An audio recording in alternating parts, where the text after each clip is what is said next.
Hey guys, it's Melanie. So in today's video, we are going to address a very frequently asked question on my channel, and that is, what should I do with my eyebrows now that I have let my hair decided to go naturally gray? And I wish that I could give you like a one-size-fits-all answer, but that's not the case because everybody's gray hair is different. Everybody's skin coloring is different.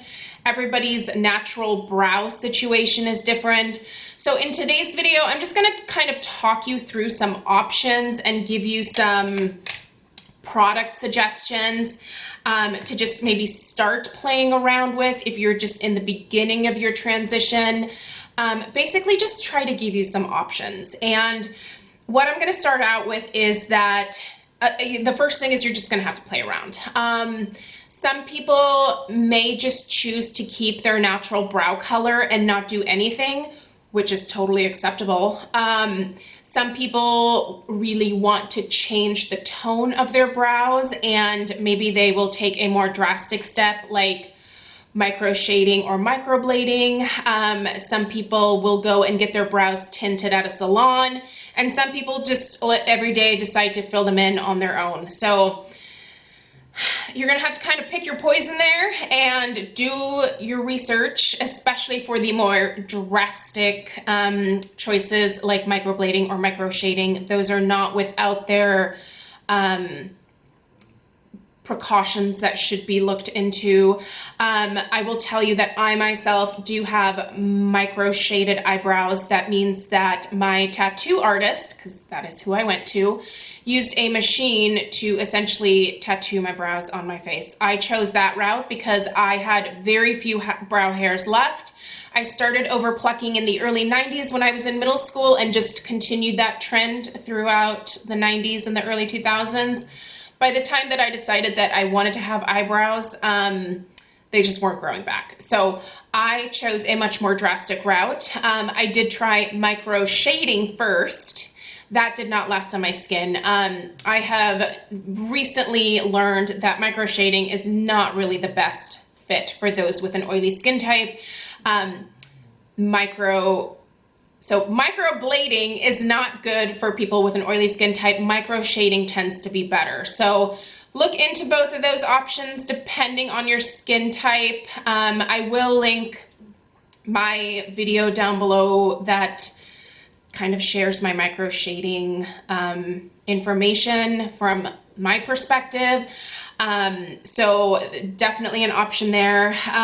Going to a salon, you can certainly have this hair, if you have brow hair, you can have it dyed. So you can work with a stylist at a salon and they can dye your brows.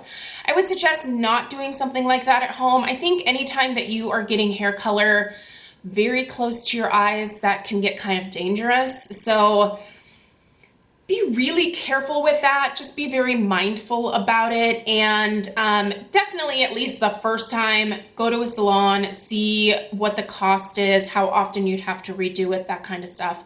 That seems like that would have probably some fairly significant upkeep in that, you know, over time you're going to have to go back in and have it touched up, just like you would with your hair if you're coloring your hair. So I don't know if you're into that kind of stuff. And then obviously the daily options are going to be the easiest. So just choosing to color your brows in. What I would recommend is take a look at what you were using before you decided to let your hair go gray. Maybe if you were using a warm brown, see if the brand that you were using has a cool toned brown. That might be all that you need to do. If you were using a kind of warm blonde brow powder, see if there is a platinum or ashy blonde brow powder, and that might look great with your shade of gray. You're gonna have to play with it, but that is the easiest thing to do, is just switch from a warm to a cool toned shade.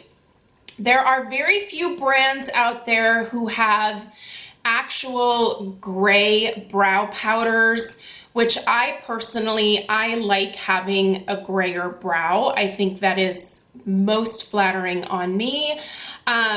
So I'm going to give you some suggestions here that I found that work pretty well. One is a Holy Grail. Unfortunately, I think it's being discontinued, so if you want to try it, I would suggest trying it soon and buying backups like I did, but we'll get to that in a second. I'm going to start out with a drugstore option. I know some of you are on a tighter budget. You don't like spending money on makeup or skincare, and so here is my least expensive option for you guys. This is the NYX Eyebrow Cake Powder in the shade Black and Gray. So this is not the most ideal for me because this gray shade is just a little bit too dark for my liking. But this is definitely an option for those of you who are maybe just starting out playing with your new gray brows.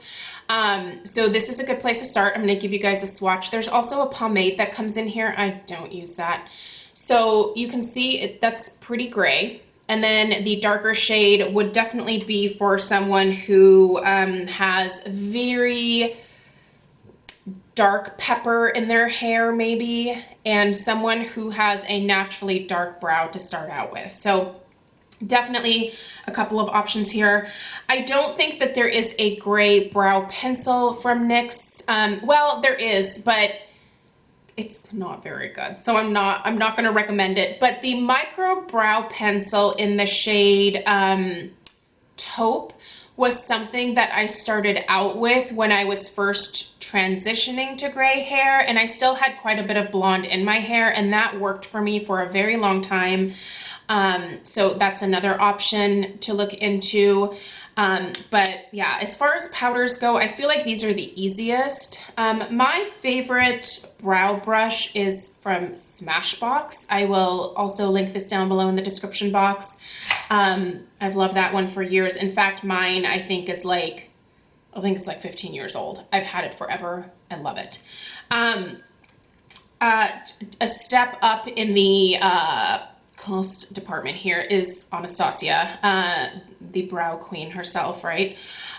So the closest thing that she has to a gray is this Granite Duo. So this is the Brow Powder Duo in Granite.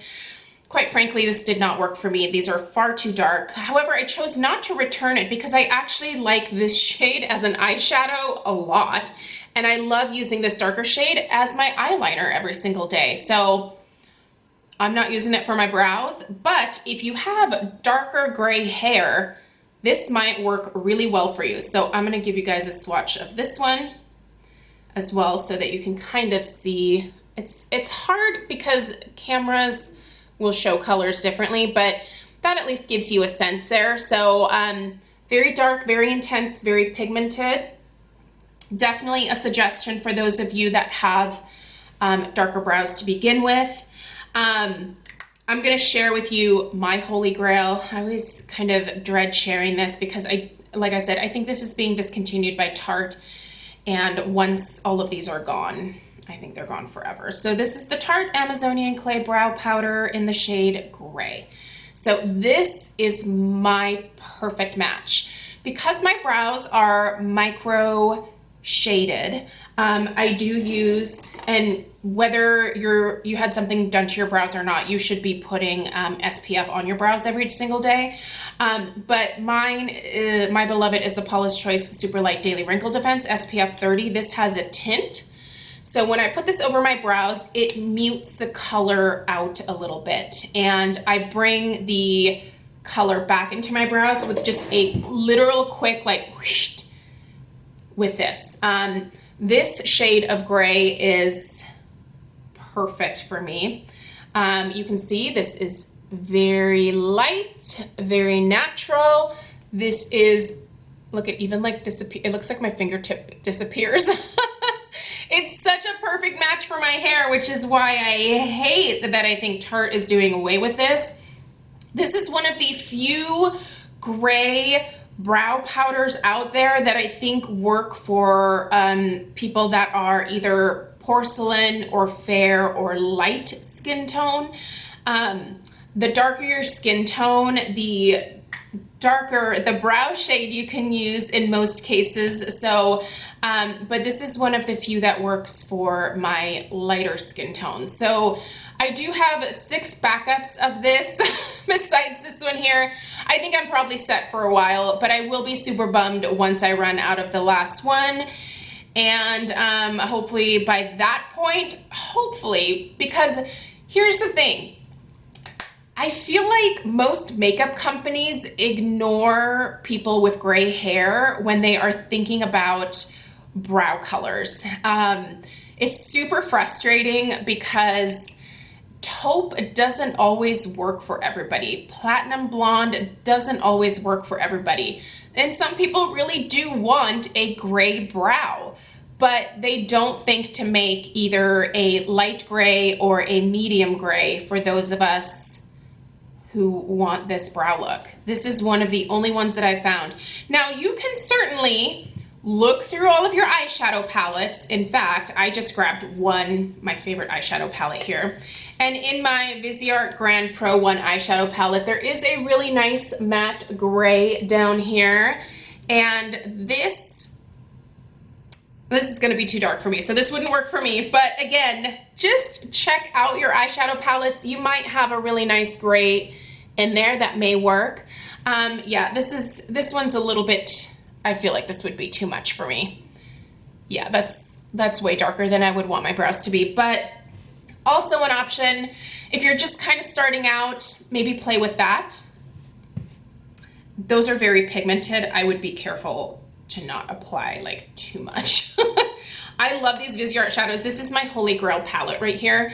But they're super, super pigmented. So be careful if you do use that one.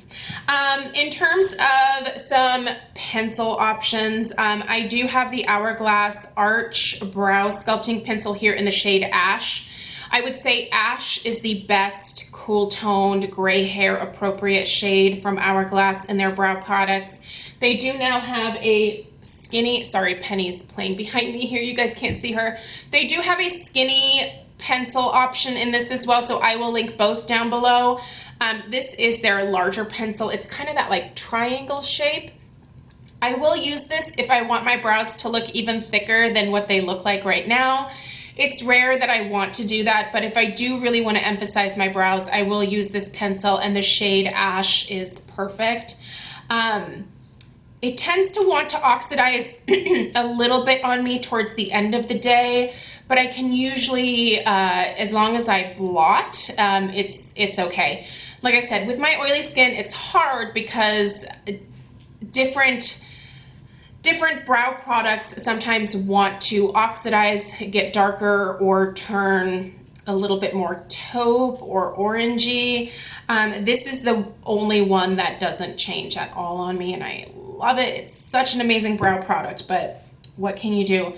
So yeah, those are my product suggestions for you guys. If you are not cruelty-free, which I try to only purchase cruelty-free products, Benefit does have a cool gray pencil in their brow lineup that seems like a really nice shade of gray that might be appropriate for anyone who has fair to even medium and dark skin tones, depending on how heavy-handed you apply it. So that's something to look into if you don't care about the cruelty-free status. I don't know about their brow powders. I'll take a look at what they have online, but I have seen the cool gray in store, and I thought it was a great shade. I wish I could buy it, but I'm not going to support Benefit. So yeah, I will link that down below for you guys as well. But really, those are my main suggestions. As you can see, there's definitely a multitude of options out there. And the thing is, you may not have to do anything. If your brows still look like they coordinate with your hair, either during the transition process or after it's all done, just leave them alone and just, go about what you've been doing normally. But there are things that you can use to match your brows to your new gray hair. It's going to take a little bit of experimenting, but once you find the product that works for you, like I did, hold on to it for dear life. Because there is not a ton out there for those of us with this situation going on. So If you have gray hair, let us know down below in the comments what you use on your brows. If you decided not to do anything to your brows, maybe let us know why in the comments section. I love to hear you guys' feedback as well. So thank you so much for taking the time to watch. If you are new, I hope you'll take the time to subscribe, and I'll see you guys in the next one. Take care. Bye.